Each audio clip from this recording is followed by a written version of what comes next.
तो जो fourth case था वही स्टार्ट करते हैं, ठीक है।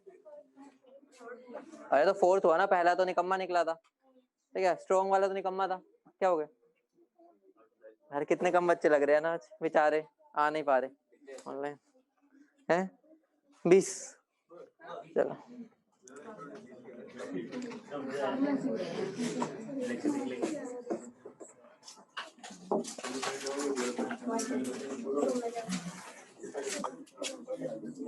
Week acid plus weak base, जिसने कर लिया था उस दिन वो दोबारा कर ले, क्योंकि एक बार में तुमसे भी नहीं हुआ था, ठीक है। एक बार दोबारा कर लो, बढ़िया प्रैक्टिस हो जाएगी, ठीक है। तो स्टार्ट करते हैं। इसका एग्जांपल कौन सा था? आप बोलो मत भाई, ठीक है। CH3CO, ठीक। अब बारात लेके कौन बैठा हुआ था? पानी, पानी बैठा हुआ है H प्लस और OH माइनस लेके, ठीक है। तो अब यहाँ पर सबसे पहले मान लो मेरा कौन आ गया, CH3CO माइनस, ठीक है। उसको कौन पटा के ले जाएगा? H plus. अगर ले जाएगा तो क्या बन जाएगा? CH3COOH। अब बचा कौन? NH4 प्लस, उसको कौन पटा ले जाएगा? OH माइनस, क्या बन जाएगा? NH4OH। इतना सबने कर लिया होगा, ठीक है। तो ये क्या बन जाएगा? KW, ये क्या हो जाएगा? 1/Ka, ये 1/Kb। अगर दोनों रिएक्शंस को ऐड कर दूं मैं, ठीक है, तीनों को, तो अब यहाँ पर मेरा क्या बन जाएगा? इससे इससे इससे इससे काटा बेटी, ठीक है। काटा बेटी हो गई तो क्या बन जाएगा? CH3COO minus plus NH4 plus plus पानी, क्या मिल जाएगा? CH3COOH plus NH4OH। अगर ये स्टार्टिंग में मैंने C कंसंट्रेशन का लिया था तो मेरे स्टार्टिंग में कितना होगा?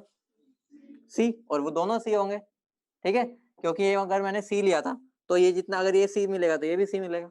कईयों का ये क्वेश्चन था, सर इसको दोनों को सेम ही लेना है, सेम ही आएंगे ना अगर सोल्ट है तो, ठीक। तो ये मेरा क्या, स्टार्टिंग में कुछ नहीं था, तो ये कितना हो जाएगा? C माइनस, ये कितना? C माइनस पानी इग्नोर, ये क्या बनेगा?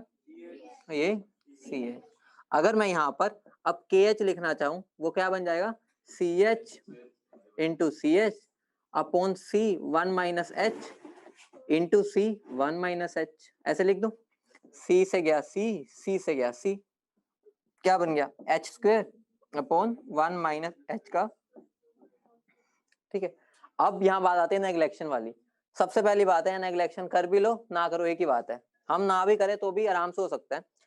अगर मैं दोनों तरफ स्क्वायर रूट ले लूं, क्या बन जाएगा? अंडर रूट KH किसके इक्वल हो जाएगा? इतनी बात क्लियर है? तो एक इक्वेशन बन गई मेरी ये वाली, इसको मैं इक्वेशन नंबर 1 दे देता हूँ, आगे मेरे काम आएगी बहुत, ठीक है। ये इक्वेशन नंबर हो गई मेरी 1। अब बात आती है, अब हम आगे बढ़ते हैं। अभी तक हम क्या करते आ रहे थे? हम ये करते आ रहे थे कि मुझे फाइनल इक्वेशन में से मैं देख लेता था H प्लस या OH है जहाँ, वहां से उसको निकाल लेता था, ठीक है। यहाँ पर ना ही H है ना OH है, तो यहाँ पर मैं pH कैसे निकालूंगा? कोई बात नहीं, अगर मुझे यहाँ पर नहीं गिवन, मैं कोई भी इक्वेशन उठा सकता हूँ, चाहे ये उठा लूँ चाहे ये उठा लूँ, लेकिन मुझे pH निकालनी है, तो मेरे लिए बेटर क्या रहेगा? यही उठा लूँ, क्योंकि इनडायरेक्टली यहाँ से तो OH आएगा, तो मैं यही वाली इक्वेशन उठा लेता हूँ। तो अगर मैं ये वाली इक्वेशन उठाता हूँ, इस इक्वेशन के लिए अगर मैं इक्विलिब्रियम कांस्टेंट लिखूं, क्या बनेगा? 1/K is equal to, product कौन है? CH3COOH डिवाइड बाय क्या हो जाएगा? CH3COO minus into H। इतनी बात क्लियर है सबको? अब अगर मैं H प्लस को इधर ले जाऊं, H प्लस किसके इक्वल आ जाएगा?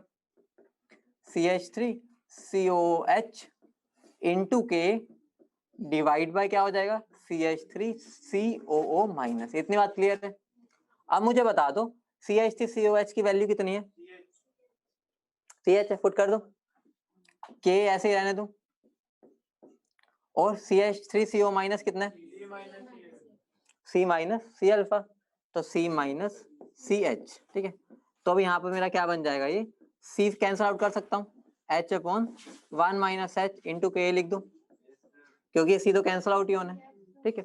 अब मुझे ये कहीं पर देखा देखा लग रहा है, कहाँ देखा था इसको? मिले थे हम पहले कहीं पे इससे, ठीक है। अब इसको ले आओ वापिस, क्या बन जाएगा ये? Under root of KH into K. अब तुम्हें KH की वैल्यू तो पता है ना क्या होती है, यहां से मैं KH निकाल आता हूँ। KH क्या होगा मेरा, KW upon K into KB, यहाँ पुट कर दो, ठीक है, यहाँ पुट कर दो। और यहाँ वाली वैल्यू कहाँ से आई है, यहाँ से, ठीक है। अब मैं यहाँ पुट करूंगा तो KH की मेरा क्या वैल्यू आई है, KW by K into KB का अंडर रूट इंटू K, तो ये क्या बन जाएगा मेरा, under root KW KA by K, ठीक है। अगर ये निकल गया मेरा, क्या निकल गया ये H प्लस, अगर ये निकल गया तो बचा ही क्या, PH निकालना, वो तो निकाल लोगे, क्या बन जाएगा फॉर्मूला बताओ, एंड में बस फाइनल फॉर्मूला लिख लो। तो फाइनल फॉर्मूला मेरा क्या बन जाएगा, माइनस लोग लेना दोनों तरफ, PH is equal to half PKW plus PK minus PKB, ये मेरा फाइनल फॉर्मूला बन गया इसका। फिर OH माइनस वाले इक्वेशन क्या करता है, जरूरत ही नहीं, वहां से OH आता फिर दोबारा से उसको H निकालते। तो मैं बस ये बता रहा था, ये नहीं है कि अब दंड है कि यही लेनी है, ये भी ले सकता है, लेकिन बेफालतू में क्यों ले जब हमें H ही चाहिए। वहां से OH आएगा फिर KW से वही पहले केस की तरह करना पड़ेगा। समझ गए ना डिफरेंट क्या था इसके अंदर, डिफरेंट ये था कि मेरी फाइनल इक्वेशन में था ही नहीं H प्लस या OH माइनस, तो मैं किससे लेके आया, इससे उधार पे लेके आया, ठीक है। इस इक्वेशन को यूज करके मैंने H प्लस निकाला और यहाँ से उसकी वैल्यू पुट कर। टेप लो, टेपने वाली जनता। हाँ जी, अरे कहाँ टेप क्यों तेज हो गए भाई तुम तो, आलू मेथी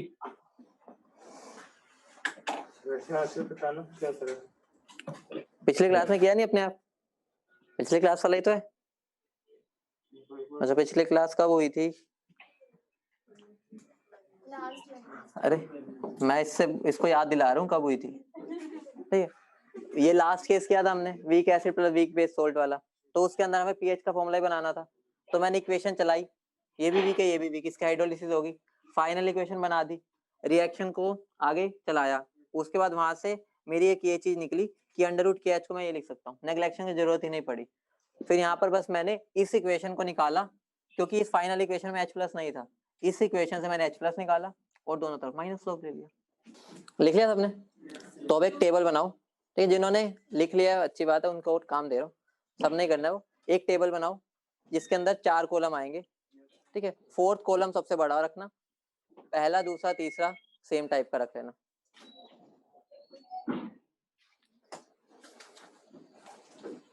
सबने बाकी ने लिख लिया, बस इसका ही रह गया। और कौन लिख रहा है अभी, चलो लिख लो। एक टेबल बना लो जिसमें 4 कॉलम रखना, पहले में लिखो टाइप, पहले में टाइप, दूसरे में KH, तीसरे में H सिंपल H, और 4th में PH। हाँ तो अभी टाइप्स में पहले टाइप से स्टार्ट हो जाओ, सबके फॉर्मूला लिखो, चाहे नोटबुक में टेप के लिखो, याद है तो अपने आप लिख लो। 4 कैसी है ना, strong strong strong weak weak strong weak weak, तो सबके लिए जो चीजें मैंने पूछी है सब फिल कर दो उसमें। हाइड्रोलिसिस, डिग्री ऑफ हाइड्रोलिसिस, तो अगला टेबल बना लो, वहां से स्टार्ट कर दो। सबसे पहले मुझे क्या लिखना है यहाँ, टाइप, दूसरा KH, तीसरा H और लास्ट में PH, ठीक। तो सबसे पहला केस स्ट्रॉन्ग वाला ले ले पहले, strong acid plus strong base वाला सोल्ट, ठीक है। Strong acid plus strong base वाला सोल्ट, उसके लिए KH क्या होगा, ठेंगा, डिफाइन ही नहीं करते, ये भी डिफाइन नहीं करते। PH कितनी होती है सीधा 7, तो इसमें कुछ करना ही नहीं था, ठीक है। उसके बाद अगले पे चलते हैं, अगला मेरा कौन सा है, week acid plus strong base वाला सोल्ट, ठीक है। Week acid plus strong base का सोल्ट, उसके लिए KH क्या हो जाएगा, क्या KH पक्का, KW बाय KA, ठीक है, h कितना हो जाएगा, अंडर रूट KH/C। याद कैसे रखना है समझा देता हूँ, देखो रट्टा नहीं मारना ना, नोटबुक में पीछे देखना पड़ेगा। अगर थोड़ा बहुत भी बेसिक ध्यान है, वीक एसिड और स्ट्रॉन्ग बेस वाला केस ध्यान करो। पानी तो बारात लेके बैठा था तो KW तो आएगा ही। उसके बाद हमने हाइड्रोलिसिस किसका किया था, वीक वाले का, तो वीक के लिए 1/K आया था, तो KW/K। ठीक है, H लिखोगे बिल्कुल वैसे ही जैसे हम वीक में करते थे, क्या होता था, alpha is equal to under root K/C, तो ये KH/C हो गया। KH की वैल्यू पुट कर दूं यहाँ से, ठीक है, यहीं पर लिखी हुई है, क्या बन जाएगा, KW/K इंटू C। समझ गए। और पीएच का फॉर्मूला क्या था, 1/2 PKW plus PKA plus log C। ठीक है, अगले वाला बिना नोटबुक में देख के बताना, ठीक है, छोड़ दो अभी, ऊपर देखो सब छोड़ दो एक बार। अब अगले वाला अगर हम केस करते हैं, इधर देखो, यहाँ पर अगर मेरा कौन सा है, weak base plus strong acid. अब मुझे एक बात बताओ, उसमें कौन होता था, एक तो होता था पानी, तो पानी का तो KW आ गया, और वीक कौन होता था, बेस, तो बेस के लिए 1/KB। ठीक है, थोड़ा रिलेट कर पा रहे हो ना, इक्वेशन माइंड में बन रही है। उसके बाद अगर मैं H लिखूं तो H तो वही रहेगा, अंडर रूट KH/C, जैसे वहां लिखते थे अंडर रूट K/C होता था, वैसे ही है। अब यहाँ से वैल्यू उठा सकते हो KH की, क्या बन जाएगा, बाय KB इंटू C। ठीक है, इतनी बात। पीएच का फॉर्मूला इसमें क्या हो जाता है, सब माइनस, ठीक है, तो 1/2 PKW minus PKB minus log C। समझ गए। अगला केस करें, लास्ट वाला, कौन सा कलर बचा, अब लास्ट है मेरा week acid plus weak base. अगर उस सोल्ट की बात करता हूं तो उसके लिए मेरा KH किसके इक्वल आता था, बोलो, याद है, बारात लेके बैठा KW आ जाएगा, 1/K और 1/KB नीचे आ जाएगा। ठीक है, तो यहाँ पर H किसके इक्वल हो जाता था, ऐसे लिख लो इसको, H बॉन 1 minus H is equal to क्या होता था, अंडर रूट। यहाँ पर नेग्लेक्शन करने की जरूरत ही नहीं पड़ी थी, क्यों, क्योंकि C था ही नहीं, तो जरूरत ही नहीं पड़ी डायरेक्ट। लेकिन अगर तुम नेग्लेक्ट करना चाहते हो, तुम्हारा मन नहीं मान रहा, बिना नेग्लेक्ट किए, तो तुम ये चीज कर सकते हो, यहाँ पर 1 अगर छोटे H से n बड़ा, सॉरी, तो H क्या बन जाएगा, अंडर रूट KH। समझ गए, वैसे जरूरत ही नहीं पड़ेगी इसकी, लेकिन फिर भी लिख सकते हैं, कोई गलत बात नहीं है इसमें। उसके बाद अगला क्या बचा, बस पीएच। पीएच का फॉर्मूला कैसे बनेगा, 1/2 PKW। अब देखना, यहां से उठा लो PK प्लस में, ठीक है, और यहाँ पे है माइनस, तो माइनस, ठीक है, PK, ठीक है। ये फॉर्मूलाज तुम्हें टिप्स पे हो जाने चाहिए, ये ना हो कि वहां पर तुम फॉर्मूला ही भूल गए हो, और क्वेश्चंस कहाँ से करोगे फिर अगर फॉर्मूला भूल जाओ। तो जो चारों फॉर्मूलाज है हमने समझ लिए कैसे बने हैं, ठीक है, ऐसे कुछ रट्टा नहीं मारा। रिएक्शंस को एक बार माइंड में रिवाइज कर लो, उसी टाइम बन जाएंगे फॉर्मूलाज।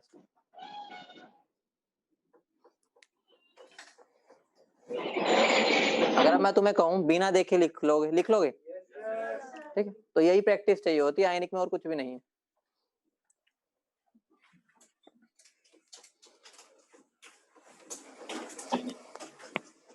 टेप लिया,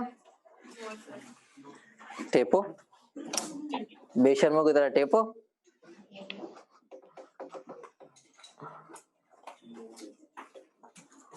अब वहां से स्माइल करता रहेगा, पता है, अगर मैं स्माइल छोड़ी।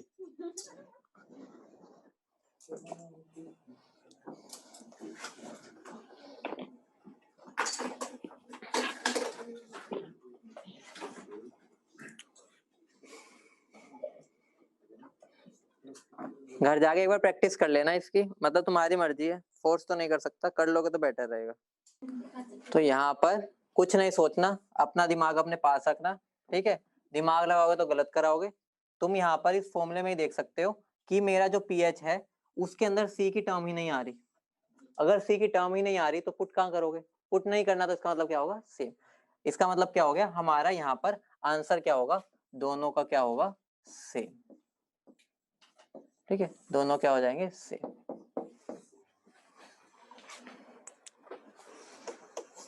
रीजन समझ गए ना, कभी भी नोट बना के लिख सकते हो, उसके बाद सोल्ट ऑफ, क्योंकि एग्जाम में दोबारा देगा तुम फिर फंसोगे, ध्यान रखना, इसलिए लिख लो salt of weak acid plus weak base,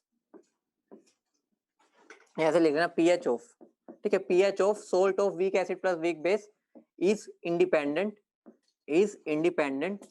of the concentration, is independent of the concentration. ये क्वेश्चन पीछे प्रीवियस ईयर में आ भी चुका है, वैसे तुम्हें पागल बना जाता है, तुम कंसंट्रेशन में गुम हो जाते हो, तुम निकालने बैठ जाते हो। किसी को आता भी होता है ना, वो फॉर्मूला पुट करेगा, पूरा निकाल लेगा, एंड में सोचेगा यार सी तो पुट ही नहीं किया मैंने, आंसर सेम आ गया, ठीक है, 2-3 मिनट वेस्ट कर दिए, उसके बाद कंक्लूड वही कर लिया, या आधे तो गलत भी कराएंगे और आधे अगर सही भी सोच रहे होंगे फॉर्मूला लगाने लग जाएंगे, 5 मिनट खा जाएगा अपने वो, फिर कहेगा पेपर लेंदी था। अगली बात जो इंपॉर्टेंट है वो ये है, कभी भी, ठीक है, इसको रब कर दो बीच वाला, ठीक, तो अब जो 2 बातें बता रहा हूँ वो इसके अलावा जो बाकी 2 केसेस है, वो बाकी 2 केसेस कौन कौन से, बोलो कौन से, weak acid plus strong base. मुझे बताओ H का फॉर्मूला क्या था बिना नोटबुक में देखे, अंडर रूट KH/C। यहाँ से एक चीज ऑब्जर्व करना, वो क्या चीज ऑब्जर्व करनी है, क्या तुम देख सकते हो H इनवर्सली प्रोपोर्शनल है अंडर रूट C के, मतलब जितनी ज्यादा कंसंट्रेशन होगी उसका H क्या होगा, छोटा, इतनी बात समझ रहे हो। तो ऐसा क्वेश्चन कंसेप्चुअली में पूछे जाते हैं, क्योंकि पीएच वाले फॉर्मूले तो सब लगा लेंगे, जब वहां पर कंसेप्चुअल सोचने की बात आती है ना, आधे फुस हो जाते हैं, ठीक है, तो तुम फुस मत हो ना यहाँ पर, इसलिए मैं साथ साथ लिखवा रहा हूँ कंसेप्चुअल क्वेश्चन कैसे आता है, भी दूंगा भी क्वेश्चन एक, और यही अगर मेरा हो जाए, ठीक है, दूसरे वाला केस ले लेते हैं, दूसरा केस मेरा कौन सा हो गया, weak base plus strong acid, तो इसके H का फॉर्मूला क्या होगा, KH/C, तो यहाँ पर भी क्या हो गया, H इनडायरेक्टली ऐसे लिख सकता हूँ, कंसंट्रेशन बढ़ेगी तो H क्या होगा, डिक्रीज। इतनी बात समझ गए। अब एक और 2 बातें और समझनी है यहीं पर, क्या मैं KH की जगह और क्या लिख सकता हूँ, क्या आएगा बोलो, KW/K into C, ये बन गया। अगर कंसंट्रेशन सेम हुई तो मैं ये बोल सकता हूँ यहाँ से कि जो H है वो इनवर्सली प्रोपोर्शनल है 1/√Ka के, बोल सकता हूँ। अगर ऐसा बोल सकता हूँ इसका मतलब क्या हो गया, अगर किसी का Ka ज्यादा है, Ka ज्यादा किसका होता है, जो रिलेटिवली स्ट्रॉन्ग होगा, ऑब्वियस सी बात है, तो मैं ये बोल सकता हूँ जिसका Ka ज्यादा होगा उसका हाइड्रोलिसिस क्या होगा, कम होगा। मतलब क्या हो गया, इनडायरेक्टली अगर मैंने 2 लोगों को भेजा, एक बहुत ही वीक है दोनों वीक, लेकिन रिलेटिव बता रहा हूँ, एक बहुत ज्यादा वीक है और एक वीक है, दोनों गए पानी के अंदर, ठीक है, स्विमिंग करने, जो सबसे वीक था उसको तो पानी ने लपेटे में ले लिया पूरा, ठीक है, और जो कम था उसने एक दूसरे घुसुंड वगैरह मारे, ठीक है, 1-2 से तो बच गया होगा। तो इनडायरेक्टली क्या बोल सकता हूँ, जिसका Ka ज्यादा होगा मतलब बढ़िया एसिड हो गया, स्ट्रॉन्ग होगा, अगर स्ट्रॉन्ग होगा तो वो अपनी हाइड्रोलिसिस कम होने देगा, तो इसका मतलब क्या हो गया, और यहाँ पर उल्टा हो जाएगा, यहाँ पर भी वही होगा, क्या हो जाएगा, जिसका Kb बड़ा होगा उसका H क्या हो जाएगा, ठीक है, H को क्या लिख सकता हूँ मैं, KW/Kb into C, तो यहाँ से मेरी ये वाली स्टेटमेंट भी आ जाएगी, समझ गए ना। इसको अगर लिखना चाहते हो इंग्लिश में वो भी लिख लो, higher the K stronger the acid, इतनी बात तो पता है ना, स्ट्रॉन्गर द एसिड। आधो को ये भी समझ नहीं आ रहा होगा, है कोई ऐसा, बता दो बाद में, है कोई कि K बढ़ने से स्ट्रॉन्ग कैसे बोल रहे हो एसिड को, है कोई, पक्का पूछ लो किसी से भी, शक्लें दिखाना अपनी एक बार, बता दोगे। देखो K का मतलब क्या होता है, ज्यादा मेरी रिएक्शन कहाँ हो रही है, फॉरवर्ड में हो रही है तो H+ ज्यादा है, H+ ज्यादा तो ज्यादा एसिडिक हो गया, तो higher the K stronger the acid, lesser will be the hydrolysis, lesser will be H, और H को हम क्या बोल देते हैं, हाइड्रोलिसिस। यहाँ पर ही मैंने K लिखा है ना, तो वैसे ही Kb के लिए भी हो जाएगा, समझ रहे हो ना, वो नहीं लिखा मैंने, higher the Kb stronger the base lesser will be the hydrolysis, वो बात मैं उधर तो लिख ही चुका हूँ, इसके अंदर मैंने नहीं लिखी, लिखनी है तो लिख लो, जिसको लगता है भूल जाऊंगा, लिख लेना, higher the Kb stronger the base lesser will be the hydrolysis. मेरे वीक एसिड गिवन है, कौन कौन से वीक एसिड, HA HB और HC, ठीक है, 3 एसिड है वीक, इनके के की वैल्यू गिवन है मुझे 10⁻⁻5, 10⁻⁻7 और 10⁻⁻9। क्वेश्चन है मेरा, अरेंज इन इंक्रीजिंग ऑर्डर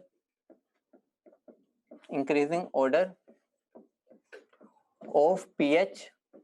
ठीक है, पहला ये हाइड्रोलिसिस मतलब कि एच, एक तो इंक्रीजिंग ऑर्डर पीएच का और इंक्रीजिंग ऑर्डर उनके हाइड्रोलिसिस होने का। ध्यान रखना, इसको मैंने वीक एसिड दिया ना, इनके सोल्ट्स का इंक्रीजिंग, ठीक है, हमारे सोल्ट प्रेजेंट है उसके अंदर पानी में, ठीक है, इनके सोल्ट्स है तीनों के, कौन कौन हो जाएगा, NaH, Na और Na। वो तो मैंने केस की वैल्यू दी है, सोल्ट ही है मेरे तीनों। हाँ तीनों की बराबर है, 0.1 ही ले लो, ठीक है, 0.1 मोलर ले लो, कुछ नहीं बोल रहा तो बराबर ही है। हाईएस्ट किसके होगा, H मतलब किसका सबसे ज्यादा हाइड्रोलिसिस होगा, किसको घेरे में सबसे ज्यादा लिया जाएगा, सी को। क्यों, क्योंकि वो वीक है, ठीक है, वीक को हम पकड़ लेते हैं, वैसे ही पीट देते हैं उसको, तो यहाँ पर भी वही होगा, जिसका के ज्यादा होगा, ठीक है, उसका हाइड्रोलिसिस क्या होगा, कम होगा। तो सबसे ज्यादा के किसका है, इसका, तो यहाँ पर एच का सबसे कम हाइड्रोलिसिस, या एच रहने तो लिखना हमें ये चाहिए, ठीक है, Na फिर उसके बाद Na और फिर क्या हो जाएगा Na। समझ गए, क्लियर है ना, क्यों हुआ ये, क्योंकि के सबसे ज्यादा इसका था, सबसे कम हाइड्रोलिसिस इसकी होगी। अब पीएच वाला देखते हैं कितने बता पाते हैं। सॉल्ट का पीएच सॉल्यूशन का सी का ही होगा सबसे ज्यादा, क्या, सी का सबसे ज्यादा होगा पीएच, सी का फिर बी का फिर ए का, पीएच सबसे ज्यादा होगा, सी का सबसे ज्यादा, कम एसिडिक है। देखो बहुत सिंपल सी बात है,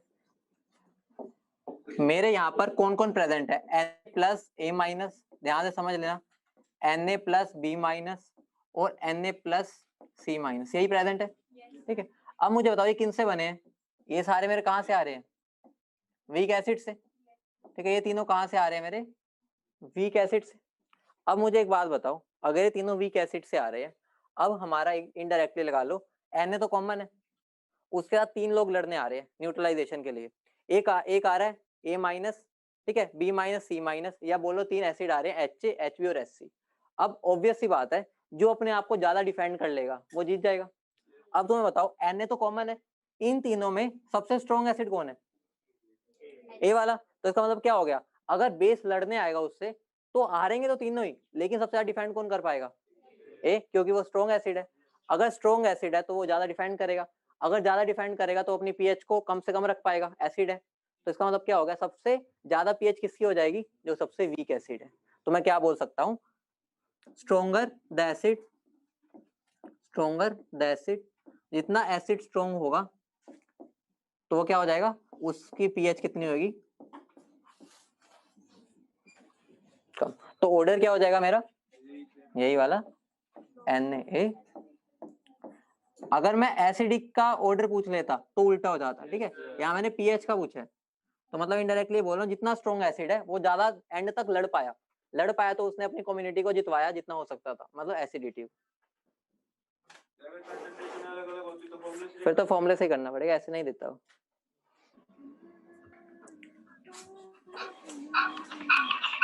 समझ गए ना, ऐसे कंसेप्चुअल पूछ सकता है, इससे ऊपर नहीं पूछ सकता। हाँ फॉर्मूले से नहीं करना ना, टाइम वेस्ट होगा। डायरेक्टली प्रोपोर्शनल होगा पी के, पहले भी पी के, तो इनवर्सली प्रोपोर्शनल होगा के। तो कंसेप्चुअली भी थोड़ा सीख जाएंगे, बेटर रहेगा ना, फॉर्मूला पर बेस्ड रहने से फिर कंसेप्ट नहीं बढ़ते। ठीक है, ठीक है, चलो अगला क्वेश्चन लिखो, जो तुम्हारी बुकलेट के फेवरेट क्वेश्चन होते हैं वो स्टार्ट करते हैं।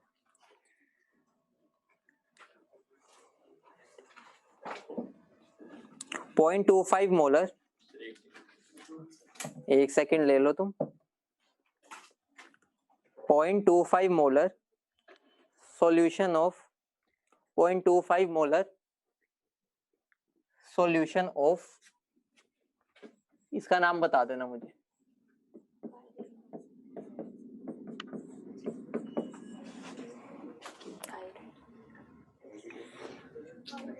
क्या होगा, बोलो बोलो आगे, एक तो बस एडिट कैसे करना है? क्लोराइड ईएम क्लोराइड आ जाएगा ना बस, क्या हो जाएगा, पाइरीडिनियम क्लोराइड। तो इसका हमें क्या गिवन है, ठीक है, ये है क्या वैसे, किससे बना ये, पाइरीडिन से और एक्स से। इसका नाम भी अगर लिखना चाहते हो भाई, मैंने वैसे पूछ लिया।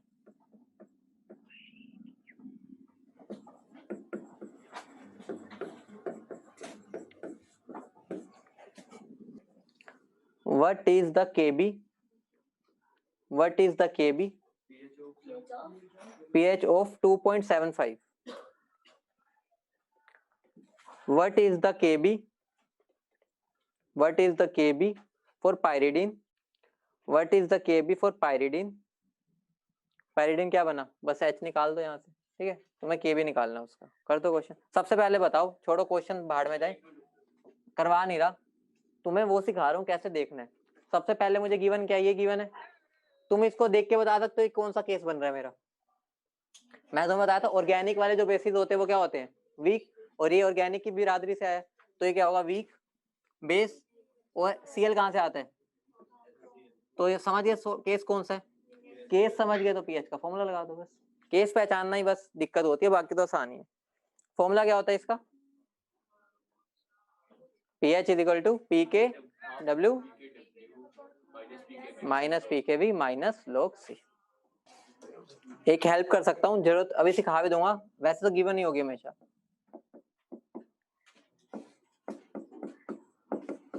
ये गिवन होगा अगर ऐसा कुछ होगा, ठीक है, बाकी इसको जरूरत ना भी दे तो भी हम कर पाएंगे। कर लिया, आंसर ही दे दिया वैसे तो मैंने, सबके निगाहें ऊपर आ गया आंसर पे, कैसे भी ये निकालना है, चाहे लड़ना पड़ जाए। मैं तेरे इश्क में घूम रहा हूँ। इसको सोल्व करने का तरीका वैसे बता भी रखे मैंने थोड़ा बहुत अप्रोक्स, तो तोड़ दिया करो, स्प्लिटिंग कर दिया करो, ठीक है। तो देख लो, मेरा पीएच का फॉर्मूला क्या होता है, 1/2 PKW minus PKB minus log C, ठीक है। सबसे पहली बात ये हो गई, पीएच कितनी गिवन है, 2.75,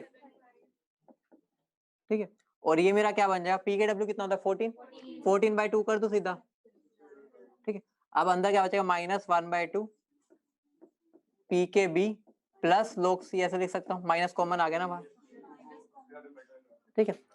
अगर अब मैं इसको इधर ले आऊं कितना बचेगा, 4.25, ठीक है, माइनस में, तो ये कितना हो जाएगा, minus 1/2 PKB plus low concentration कितनी गिवन है 0.25, तो 1/4 लिख दूं, इसको इधर ले जाऊं कितना बन जाएगा 8.5, और माइनस से माइनस तो cancel, PKB plus log 1 minus log 2 की पावर 2 लिख दो ऐसे, ठीक है। 8.5 is equal to PKB, log 1 क्या होता है 0, माइनस ये कितना हो जाएगा, log 2 कितना होता है 0.3 इंटू 2 लिख दो, ये इधर आ जाएगा, कितना बन जाएगा 9.1, ठीक है। PKB अगर अब KB निकालना तो क्या हो जाएगा 10 टू द पावर माइनस 9.1, ठीक है। और इसको अगर हम सिंप्लीफाई करना चाहे तो हम इसको ऐसे लिख सकते हैं 10 raise to power minus 10 plus 0.9, ऐसे लिख दो, कोई दिक्कत तो नहीं, ऐसे लिख सकता हूँ ना। अगर अब मैं इनको स्प्लिट कर दूं 10 raise to power minus 10 into 10 raise to power 0.9, ऐसे लिख सकता हूँ, बेसिस सेम है।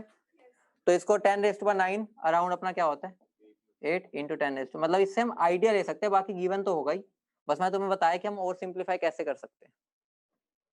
ना भी समझा कोई दिक्कत नहीं है, ये तो गिवन होगा ही होगा, लेकिन हम इससे यहाँ तक तो पहुंच ही गए इनडायरेक्टली। 10 रेज टू पावर 1 क्या होता है 10, तो 10 से थोड़ा कम ही होगा, और ये तो मुझे पावर तो पता चल कि 4 ऑप्शन में आंसर तुम ऐसे भी बता सकते हो, ठीक है। स्प्लिट करना सीखो, थोड़ा आंसर ज्यादा पास चला जाता है। बुकलेट के अंदर ऐसे तो क्वेश्चन थे सोल्ड पे, सोल्ड में करना कैसे दोबारा बता रहा हूँ, क्वेश्चन लिखना, केस पहचानो, उसके अंदर वो घुमा फिर आके कभी पीएच पूछ लेगा, ठीक है, कभी पीके भी पूछ लेगा, कभी पीके पूछ लेगा, फॉर्मूला वही लगना, बस केस पहचानना, एक बार दोबारा ट्राई करना, ठीक है। क्या हो गया, गलती की है क्या मैंने, बता दो अगर किया तो, माफी मांग लूंगा। हो गया। अगली हेडिंग डालो, amphiprotic ions, pH calculation for amphiprotic ions. तुम्हारी जान है जो तुमने तंग कर रखा है एम्फीप्रोटिक क्या होते हैं, तो उसकी बारी भी आ गई है, pH of amphiprotic ions.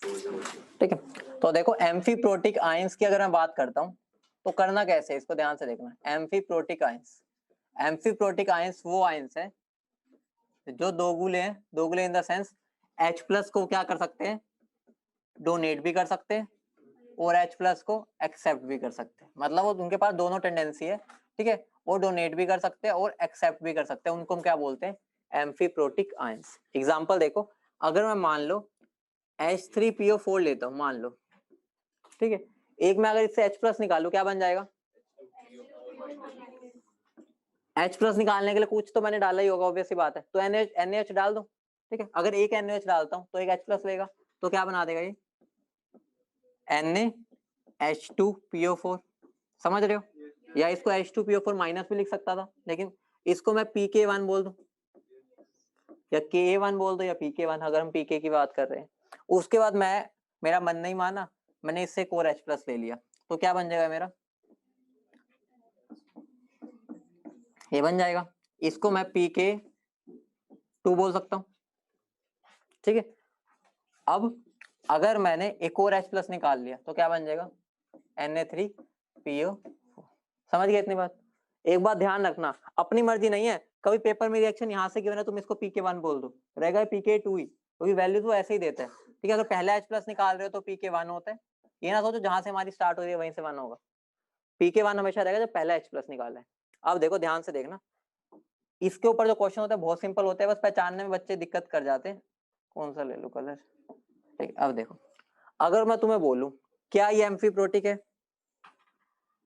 Amphiprotic, क्यों, क्योंकि H प्लस तो नहीं लेगा, लात मारेगा और। ठीक है, तो अगर मुझे अब इसकी पीएच निकालनी है तो कैसे निकालूंगा, कैसा केस हो गया, केस पहचान रहे हो, पॉलीप्रोटिक वीक, याद है, पॉलीप्रोटिक वीक एसिड, तो उसमें पीएच निकालना आता था, तो वैसे निकाल लोगे इसके अंदर, जैसे भी डिमांड होगी, मैं उस केस पहचान रहा हूँ कि ये है क्या, फिर हम इसके ऊपर फॉर्मूला लगा पाएंगे। अब मुझे ये बताओ, क्या ये मेरा H प्लस ले और दे दोनों सकता है, H प्लस लेगा तो यही बन जाएगा, H प्लस देगा तो ये बन जाएगा, देखने में सोल्ट जैसा ही दिखेगा, है सोल्ट ही, ध्यान रखना, लेकिन अगर उस पे H प्लस बच जाता तो एम्फीप्रोटिक बन जाता है, ध्यान रखना। तो अगर मुझे इसकी पीएच निकालनी, इसको मैं बोल सकता हूँ, इसकी हमें कैसे निकालनी पड़ेगी पीएच, एम्फीप्रोटिक से, फॉर्मूला बताता हूँ अभी। ठीक है, ये मेरा क्या होगा, एम्फीप्रोटिक या नहीं होगा, तो ये भी क्या होगा, एम्फीप्रोटिक, लास्ट वाला एम्फीप्रोटिक होगा, फिर क्या होगा, क्या होगा ये, अंग्रेजो सोल्ट। इतने टाइम से पूरा सोल्ट पढ़ाए हो, अभी तुम्हें समझ ही नहीं आ रहा है सोल्ट है नहीं है, ये क्या आ रहा है, Na और PO4, तो कहां से आएगा, सोल्ट से आएगा ना, और कौन से टाइप का salt, strong base plus weak acid. अगर मैं बोलूं इसकी पीएच निकालो तो ये वाला केस बनाना है इसको, इतनी बात क्लियर है। अब देखते हैं एम्फीप्रोटिक की बात करते हैं ना, हम आउट ऑफ ट्रैक क्यों जा रहे हैं, हम एम्फीप्रोटिक पे आते हैं। एम्फीप्रोटिक का अगर मुझे बोले इसकी पीएच निकालो, ठीक है, तो एक बार उसके इस तरफ देखो, एक बार उस तरफ देखो, इस तरफ कौन है ये, इस तरफ कौन है ये, दोनों को मीन निकाल दो, तुम्हारी पीएच आ गई। तो पीएच क्या हो जाएगी, PKA1 प्लस PKA2/2। इसकी डेरिवेशन में जाने की जरूरत नहीं है, बहुत ही बेकार सी होती है, तो इसके अंदर ऐसे ही करने होते हैं क्वेश्चन, इस पे ज्यादा पूछता ही नहीं हो, डायरेक्ट वो तुम्हें PK1 भी दे देगा, 2 भी दे देगा, और 2 तुम आता ही है ना, 2 क्या होता है पता है ना। ठीक है, अगर अब मुझे इसकी पीएच निकालनी है, इसकी पीएच, तो मैं क्या करूंगा, एक बार राइट एक बार लेफ्ट, जो बंदे बैठे हैं उन दोनों को उठा लो, तो क्या बन जाएगा मेरा, PK2 plus PK3 divide by 2। ठीक है, इसकी निकाल लियो तो भाई एक तरफ ही बैठा, दूसरी तरफ है भी नहीं, और वैसे भी एम्फीप्रोटिक है ही नहीं, तो ये तो ऐसे निकलेगा, और जो लास्ट वाला वो तुम्हें बता ही दिया। समझिए, कभी भी एम्फीप्रोटिक पहचानो, सीधा बस ये फॉर्मूला लगाना है, इसके ऊपर डिटेल में हमें जाना ही नहीं है, तुम्हारे सिलेबस के बहुत दूर की बात है।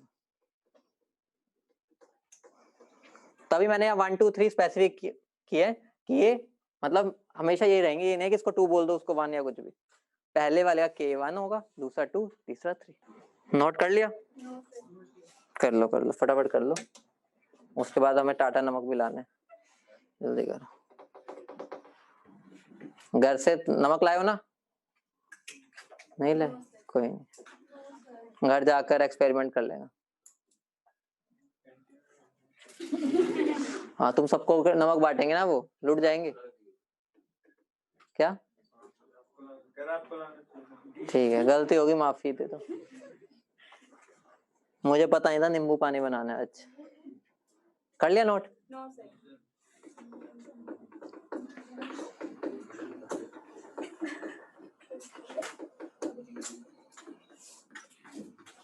यहाँ पर एक और चीज यहीं पर बता देता हूँ, लास्ट वाला केस दिख रहा है वो कौन सा है?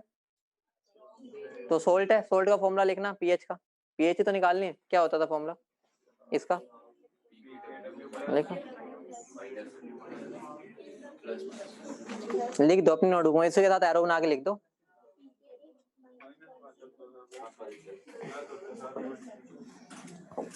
तो अगर मैं इसकी पीएच निकालना चाहूं तो मेरी वो पीएच किसके इक्वल हो जाएगा? 1/2 pKw, और ये क्या है? वीक एसिड है, तो क्या आएगा? Plus pK plus log C। इसका मतलब ये केस तो हमने कर रखा है, लेकिन अभी तक हम क्या मोनो वाले कर रहे थे, ये क्या आ गया? ट्राई वाला। तो यहाँ पर भी फर्क कुछ नहीं आएगा, तुम्हें बस क्या कर देना, चेंज कहाँ आएगा सोच सकते हो? यहाँ पर बस जहां से आ रहा है वो लिख दो, बस थर्ड, बस कुछ और चेंज नहीं आएगा, बस pK3 आ जाएगा वहां। मतलब अगर वो 3 वैल्यूज दे रहा है तो तुम्हें लास्ट वाली उठानी है, क्योंकि वही सोल्ट के लिए डिफाइन हो रही है। इस पर भी इतने क्वेश्चन नहीं पूछे जाते, इसलिए बस मैं फॉर्मूला यहीं पर समझा दिया बस, ठीक है। चलो अब एक और बात, इस पर क्वेश्चन जो आते हैं, which of the following ions are amphiprotic, ठीक है, which of the following ions are amphiprotic.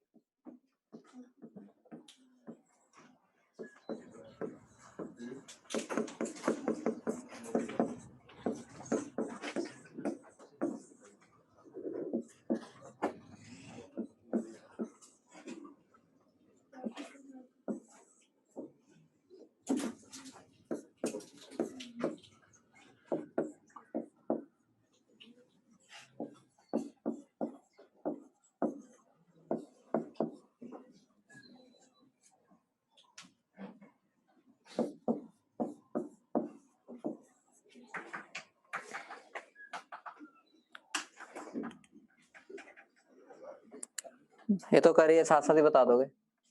पहला क्या होगा? होगा, क्योंकि ये H प्लस दे भी सकता है और ले भी सकता है, तो क्या होगा? ये तो होगा। अगला होगा, अगला, अगला, अगला, क्यों?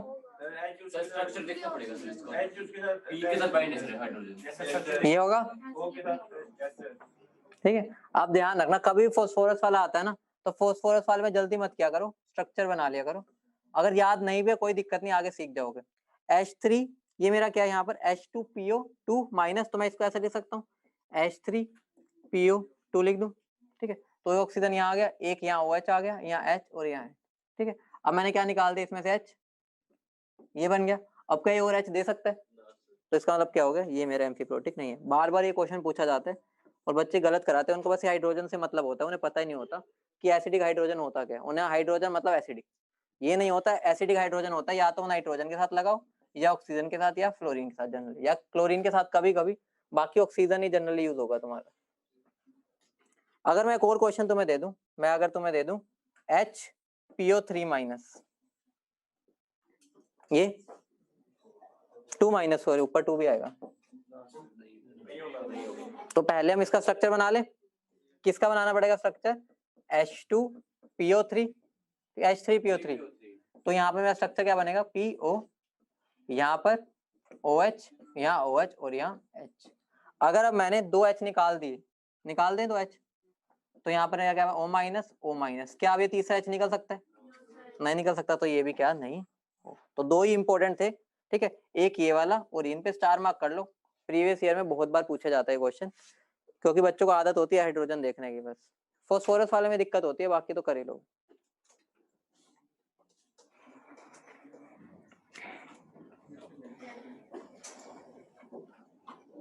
अब तुम्हारा है अग्नि परीक्षा का टाइम। जितना अभी तक किया सारा एक क्वेश्चन के थ्रू रिवाइज होगा। देखते हैं अब तुम कितने पानी में हो, कितने दूध में हो। कर लिया ये नोट? तो क्वेश्चन नहीं है, बस वहां से समझना ही है। कर लिया नहीं? अब इम्पोर्टेंट क्वेश्चन आ गया। मेरे पास 3 बिरादरी के लोग हैं। वो 3 बिरादरी कौन है मेरी? Na2CO3, इनके बीच का NaHCO3। तुमसे जो क्वेश्चन पूछा हूं उनके आंसर दे देना बस। और तीसरा है मेरा H2CO3। इसी में से हम 8-10 क्वेश्चन बना देंगे। इसी पेज पर जो मैं पूछूंगा उनके आंसर दे दो। सोल्व नहीं करेंगे, समझना है कि इनके आंसर हम कैसे निकालेंगे। ठीक है, बस इतना समझ लेना। मुझे बताओ, इसको मैं फर्स्ट नाम दे रहा हूँ, इसको सेकंड दे रहा हूँ और इसको थर्ड दे रहा हूँ। अगर मेरे केस पहचानना है बस। अगर मेरे सॉल्यूशन में खाली ये है तो ये कौन सा केस है? मतलब सोल्ट है। कौन सा? तो अगर इसकी पीएच निकालने को बोलो, निकाल लोगे? ठीक है, वो कर लोगे, वो तो देखेंगे जो भी लग रहे हैं। ठीक है, इतनी बात क्लियर है। अब अगर मैं सॉल्यूशन में दे रहा हूँ, कौन सा केस है?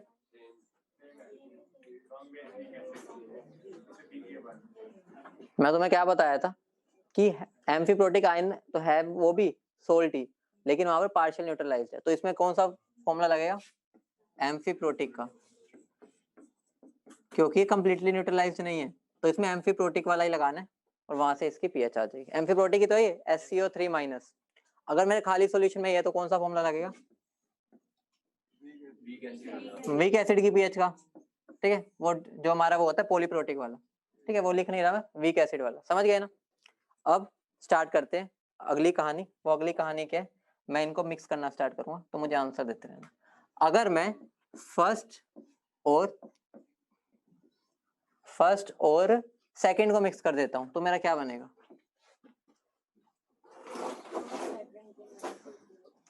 सेम वॉल्यूम मिक्स कर। सेम मान लो। सर पहले उसका वो निकाल लेंगे, पीएच निकाल लेंगे वहां से अलग अलग करके। देख, ये उम्मीद नहीं थी मुझे, पहले का तो आंसर उम्मीद थी दे दोगे फटाफट।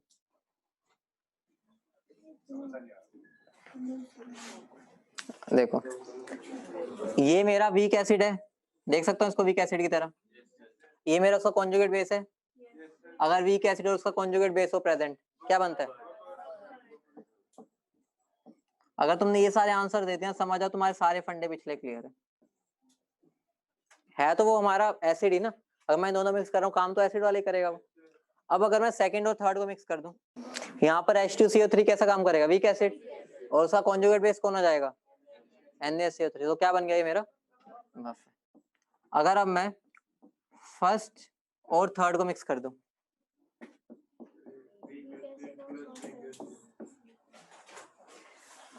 एक एसिड और उसका कॉन्जुगेट बेस है। ध्यान रखना, कॉन्जुगेट बेस कौन होता है? जो एक H वाला। तुम्हें दिखेगा ऐसा ही कि ये तो बेस ही बना है, उसी का बना है, लेकिन वहां पर 2 H का फर्क है। तो बस इतना जानना, ज्यादा नहीं, कि इसको बफर का नाम ना दे देना बस। ठीक है, बनेगा क्या उसकी बात नहीं कर रहे, बफर नहीं होगा क्योंकि वो तुम्हारे लिए नहीं है। इतना बता रहा हूं उतना समझ लेना। ठीक है, तो ये बफर नहीं होगा, बस ये बताना चाह रहा था यहाँ पे। कितने क्वेश्चन हो चुके इस पेज पर? 1 2 3 4 5 6। ठीक है, अभी 2-3 और आ जाएंगे इसी से।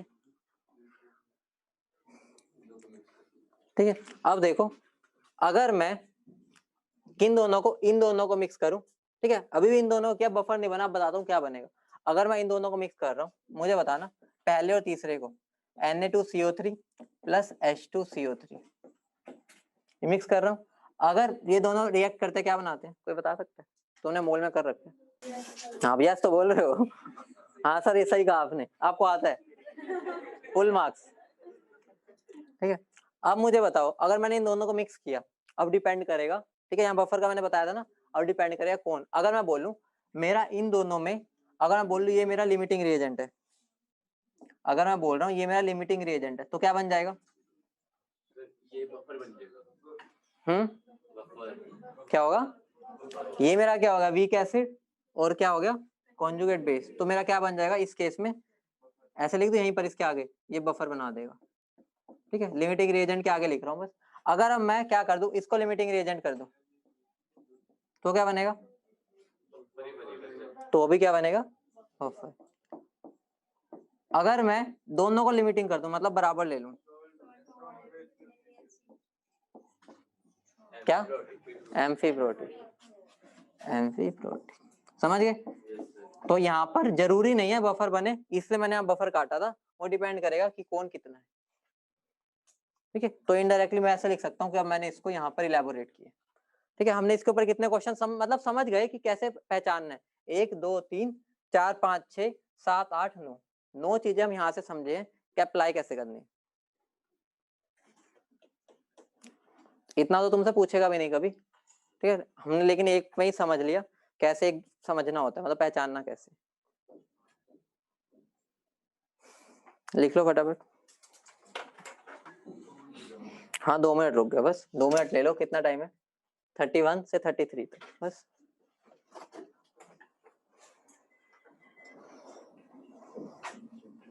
सो जाओ थोड़ा सा, वो तो चौकड़ी मार के बैठ गई, लंगर आएगा अभी। चैप्टर वो तुम पर डिपेंड करता है। वैसे तो बस सॉल्युबिलिटी प्रोडक्ट लास्ट चीज अभी स्टार्ट हो जाएगी, इस वीक हो जाएगा। मैंने ये थोड़ी बोला गलत तरीका है, बैठो ऐसे। तो यहाँ पर मेरा क्या, बस सॉल्युबिलिटी प्रोडक्ट स्टार्ट हो जाएगा, ये लास्ट टॉपिक है बस। टाइट्रेशंस है, टाइट्रेशंस को अलग ही टॉपिक मान के चलो। टाइट्रेशन में है क्या, 4 ग्राफ ही तो है, क्या मोल भी नहीं करा दूंगा बस अभी तो। इसी का दुखी हो रही थी, इसी का क्वेश्चन भेजती थी, बहुत क्वेश्चन भेजते थे, मैं कहते सर उसमें तो फिर लास्ट में ले जाएंगे उसको। नहीं तो उम्मीद इस वीक खत्म कर देते हैं इसको। कर लिया नोट, अब तो 33 तक दे दिया टाइम, हुआ नहीं अभी, पता नहीं।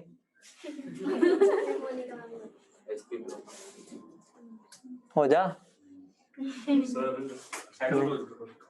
जगह नहीं मिल रही क्या उसको।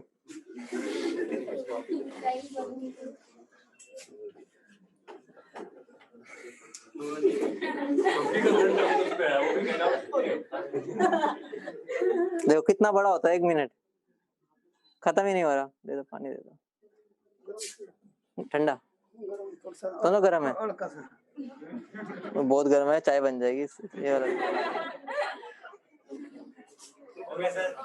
हो गया, चलो तो मैं पानी पी लूँ थोड़ा सा, सेका हो गया गले का।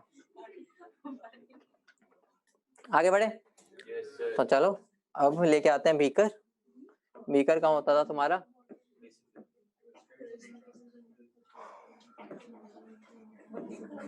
आजा भाई, आ चुका है क्या, कहाँ गया।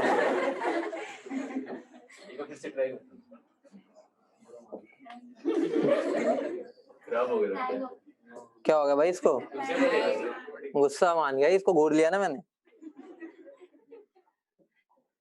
आ गया, ठीक। ये मेरा इसके अंदर पानी पड़ा है, ठीक है।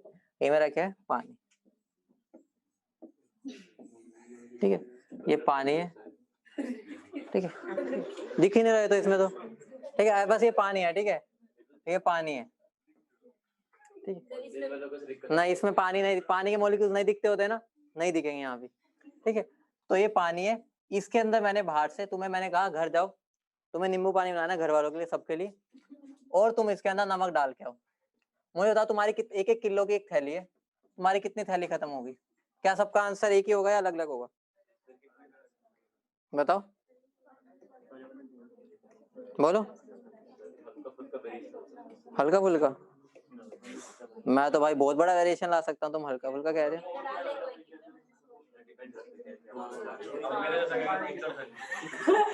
कितना तुम डिसोल्व कर सकते हो, ये नहीं कि उसमें पड़ा रहे, डिसोल्व कितना कर सकते हो। तो ऑब्वियस सी बात है, डिपेंड करेगा। अगर तुम्हारे घर में 20 बंदे हैं, ठीक है, तो भाई ज्यादा नमक डलेगा। अगर मान लो एक ही बंदा है, उसके चुटकी भर नमक डल जाएगा, ठीक है। अगर पूरा मोहल्ला आ गया तुम्हारे घर बारात लेके, ठीक है, तो भाई फिर बहुत सारे कट्टे भी खत्म हो सकते हैं। तो मतलब क्या हो गया, इसके अंदर कितना मुझे NaCl डालना पड़ेगा वो मैं नहीं बता सकता जब तक मैं स्पेसिफाई ना करूं कि मुझे कितना पानी लेना है। ठीक है, अगर मैं स्पेसिफाई कर दूं कि मुझे 1 लीटर ही पानी लेना है, तो तुम अगर घर जाके मैं बोलूं 1 लीटर पानी लो, उसमें मुझे बताओ तुम कितना NaCl डिसोल्व कर पाए, क्या आप आंसर सेम आएगा? मैं सब आगे क्या बोलेंगे कि मान लो 10 1 लीटर में, ठीक है, 100 ग्राम मान लो, तो सबका 100 ग्राम ही होगा। ठीक है, बोलो 100 ग्राम होगा। पानी कैसा वो कैसा? पानी की बात कर रहा हूँ भाई, पानी। और वाटर प्लस इक्वालिटीज। देखो अगर वासु बैठा है यूएस में, ठीक है, वहां पड़ रही है बर्फ, तो उसका अगर हमारा यहाँ पर 100 ग्राम हो रहा है तो वहां 100 ग्राम तो नहीं होगा, तो ऑब्वियस सी बात है वहां ठंड है, तो पानी क्या होगा? जमा पड़ा होगा। या मान लो जमा नहीं पड़ा तो ठंडा तो है, ठंडे में ज्यादा नमक सोल्यूबल कर पाते हो?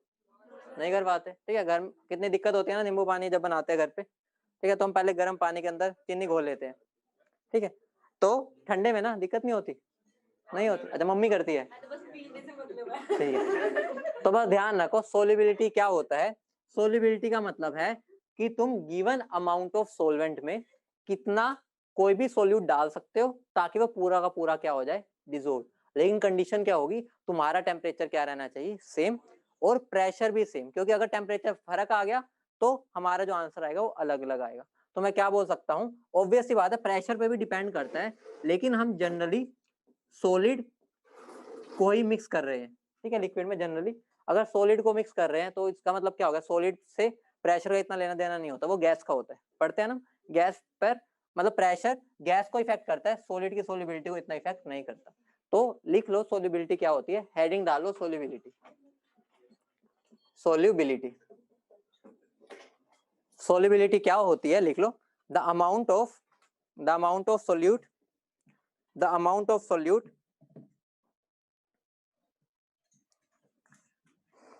that can be added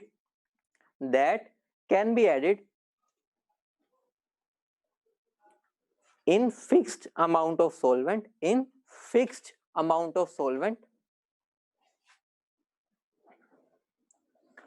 at fixed temperature and pressure, और वो जो मैंने फिक्स्ड वॉल्यूम बोली है उसके ऊपर, ठीक है, एरो डाल के लिख लेना, वो हम कितनी लेके चलते हैं? 1 लीटर। ठीक है, और फिक्स्ड वॉल्यूम क्या हो गई? 1 लीटर। और अगर मैं उसकी यूनिट्स की बात करूं सोल्यूबिलिटी की, तो सोल्यूबिलिटी की यूनिट्स जनरली जो होती है वो होती है ग्राम पर लीटर, लेकिन हमारी एक और भी यूज हो जाती है मोल पर लीटर, लेकिन जनरली हमारी यही रहेगी, तो हमें ज्यादा इसी में डील करना है। गलत ये नहीं है, लेकिन हमारी जो जनरल होती है वो यही रहेगी सोल्यूबिलिटी की, तो यही हमारी पूरे चैप्टर में काम आएगी। ग्राम पर लीटर क्या होती है, इसको क्या बोलते हैं? स्ट्रेंथ। ठीक, उसके बाद मैं ये भी लिख सकता हूँ, ये किस पर डिपेंडेंट है? टेम्परेचर पर डिपेंडेंट है, और दूसरी बात प्रेशर पर डिपेंडेंट है, लेकिन इतना सिग्निफिकेंट नहीं होगा। ठीक है, प्रेशर डिपेंडेंट, लेकिन सॉलिड्स के लिए हम इसको क्या मान सकते हैं? ठीक है, नेग्लिजिबल मान लो, हमें इतना नहीं पढ़ना, क्योंकि हमें इसके अंदर पानी में जनरली कौन सोल्यूबल करने हैं? हमारे सॉलिड्स। ठीक है, तो प्रेशर का इतना डिपेंडेंस नहीं होगा, वो गैसेस के लिए होता है जनरली। तो यहाँ लिखो हमारे जो criteria for solubility, criteria for solubility,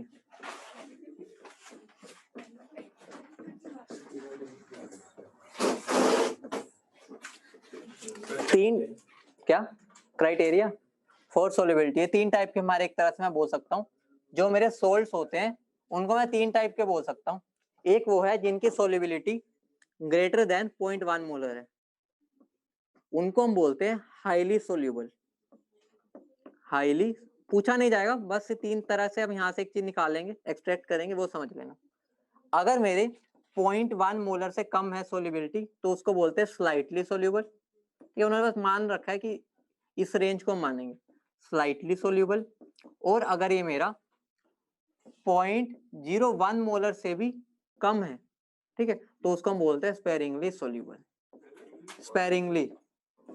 sparingly soluble salt होते हैं, स्पेरिंगली SPARINGLY। ठीक है। तो स्पेरिंगली सोल्यूबल, ध्यान रखना फिजिकल केमिस्ट्री किसी को नहीं बोलती तो इनसोल्यूबल है, वो सबको बोलते जाए थोड़ा बहुत है लेकिन होगा तो। मतलब क्या होगा, यहाँ पर नॉट सोल्यूबल की कोई कैटेगरी नहीं होती, चाहे वो ना के बराबर हो रहा है लेकिन हम उसको फिर स्पेरिंगली में डाल देंगे। ठीक है, तो हमारा कुछ ऐसा नहीं होगा नॉट सोल्यूबल है कुछ। ठीक है, तो सब सोल्यूबल है फिजिकल केमिस्ट्री में। हमें पूरे चैप्टर में इनसे डील, मतलब आगे जो बचा है उसमें इससे डील करना है। ठीक है, हमारा यही काम आएगा स्पेरिंगली सोल्यूबल, क्योंकि इक्विलिब्रियम उसी में अटेन होगा। लिख लिया, इसमें कुछ था ही नहीं, पूछा भी नहीं जाएगा, बस मुझे ये बात बतानी थी इसलिए बना दिया। लिख लिया, चलो। अब बेसिकली मान लो मेरा एक इलेक्ट्रोलाइट है या सोल्ट मान लो AB। ठीक है, AB कोई सोल्ट है, सॉलिड ही होगा, ऑब्वियस सी बात है। मैंने उसको पानी में डालना है। ठीक है, जब मैं पानी में डालूंगा तो ऑब्वियस सी बात है जब ये पानी में जाएगा तो हम पढ़ते हैं ना वो सारा लैटिस टूटेगा, हाइड्रेशन एनर्जी है वो, एंड में वो किस में कन्वर्ट हो जाता है, आयंस में। तो मान लो मैं बोल रहा हूँ इसके अंदर 10 ग्राम, मान लो ये सोल्ट सोल्यूबल हो सकता है 10 ग्राम। ठीक है, 10 ग्राम। तो मैं स्टार्ट करूंगा, पहले 1 ग्राम डाला, सोल्यूबल हो जाएगा, फिर 2 डाला, फिर 3 डाला, फिर 4, ऐसे 5 6 7 8 9 10 तक तो ये सोल्यूबल होता रहेगा। उसके बाद जब मैं 11वां ग्राम डालूंगा या उससे हल्का सा भी ज्यादा डालूंगा तो वहां पर वो साइड में जाकर रूट के बैठ जाएगा। ठीक है, वो फिर यहाँ पर नीचे, ठीक है, यहाँ पर मिलेगा। ठीक है, फिर हम उसको चम्मच से घुमाते रहते हैं, नमक तेज हो गया ज्यादा। ठीक है, तो यहाँ पर वो नीचे बैठ जाएगा। अब इनडायरेक्टली जब तक ये बैठा नहीं था उससे पहले जितना सोल्यूबल होता गया था उस पॉइंट को हम क्या बोलते हैं, सैचुरेटेड पॉइंट या सैचुरेटेड स्टेट। सैचुरेटेड स्टेट मतलब क्या हो गया, अब उसका पेट पूरा फुल है, अगर और डालोगे तो वो साइड में जाके बैठ जाएगा, वो सोल्यूबल नहीं होगा। उसी पॉइंट पर मेरा इक्विलिब्रियम अटेन होता है, जिसको मैं कैसे लिख सकता हूँ, AB सॉलिड जब मैं पानी में डालूंगा।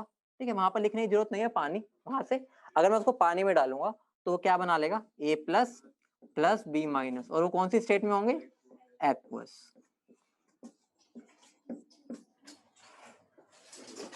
ठीक है, कौन सी स्टेट में होंगे, एक्वस स्टेट में। ठीक है, अब मैं तुम्हें दो चीजों से, जो मैंने 10 ग्राम डाला है 10 ग्राम, मान लो किसने डाला है, बबलू ने डाला था। ठीक है, बबलू ने डाला था, जो उसके बाद का मैंने जो डाला था ये कि चिंटू ने डाला है मान लो। ठीक है, ऐसा नहीं है कि जो चिंटू ने डाला है वो वही पड़ा रहेगा साइड में, क्योंकि अंदर इक्विलिब्रियम चलता रहेगा, कुछ घुलता रहेगा और कुछ प्रेसिपिटेट बनता रहेगा। तो इस बात का ध्यान रखना, अगर मैं इसको लेबल डाल के भेज रहा हूँ ये चिंटू ने भेजा है, थोड़ी देर बाद जब देखूंगा ये डिसॉल्व हो चुका होगा, जो इसने डाला था बबलू ने वो वाला यहाँ पर PPT बना के बैठा होगा। मतलब क्या होगा, ऐसा नहीं है कि बस यही यहाँ पर मुंह सजा के बैठा रहेगा, मतलब ये है कि वहां पर इक्विलिब्रियम चलता रहेगा, एक प्रेसिपिटेट होता जाएगा और एक डिसॉल्व होता रहेगा, प्रेसिपिटेट डिसॉल्व, तो ऐसे ये प्रोसेस चलती रहती है। हमने इसको एक्सपेरिमेंटली कैसे देखा था, हमने आइसोटोपिक लेबलिंग करके भेजा था। तो हमने देखा जो आइसोटोपिक लेबलिंग वाला पहले यहाँ बैठा था, थोड़ी देर बाद यहाँ पर दूसरा बैठ गया, तो वहां से हमें पता चला कि ये इक्विलिब्रियम चलता रहता है।